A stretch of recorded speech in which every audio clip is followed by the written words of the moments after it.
Aku ini hanya bangku tua.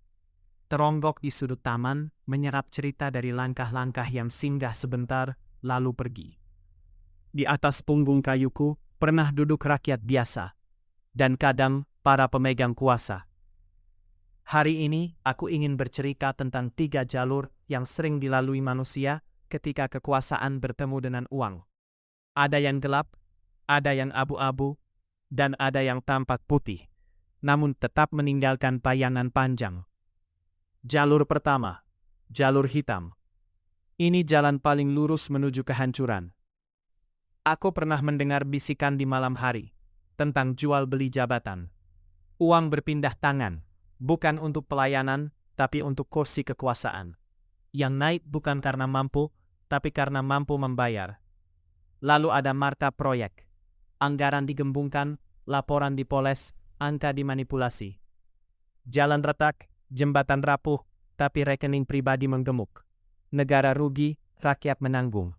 Dan yang paling sunyi namun paling merusak, suap perizinan sumber daya alam. Hutan dibabat, tanah digali, laut dikuras. Sebagai imbalan, uang tunai atau jatah saham. Alam menangis, tapi laporan terlihat sesuai prosedur. Ini jalur hitam. Risikonya jelas. Cepat kaya, tapi cepat pula berhadapan dengan borgol dan penjara. Jalur kedua, jalur abu-abu.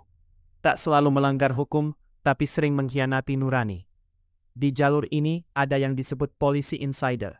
Informasi kebijakan yang belum diumumkan menjadi senjata rahasia. Saham dibeli sebelum subsidi diumumkan. Keuntungan diraih sebelum publik tahu apa-apa. Ada pula nepotisme halus yang sering disebut titip budaya. Tak tertulis, tak tercatat. Hanya satu telepon, satu pertemuan, satu rekomendasi. Keluarga dan lingkaran dekat melaju di jalur VIP, sementara yang lain mengantre tanpa kepastian. Dan jangan lupa rangkap jabatan. Pejabat publik duduk sebagai komisaris perusahaan. Regulasi dibuat rapi, kebijakan tampak netral. Namun selalu ada satu perusahaan yang paling diuntungkan. Jalur abu-abu ini licin. Sulit disentuh hukum, tapi sangat terasa dampaknya. Karena keadilan bukan hanya soal legal, tapi juga soal etika. Jalur ketiga, jalur putih. Inilah yang paling sering diperdebatkan. Di sini, tak ada uang negara yang dicuri secara langsung. Namun jabatan menjadi alat pemasaran paling ampuh. Ada yang disebut halo effect. Nama pejabat memberi kepercayaan. Bisnis properti lebih laku, produk lebih dipercaya, investor lebih yakin. Bukan karena kualitas semata, tapi karena status. Lalu ada networking VIP. Pertemuan dengan pemimpin dunia, CEO global, elit ekonomi.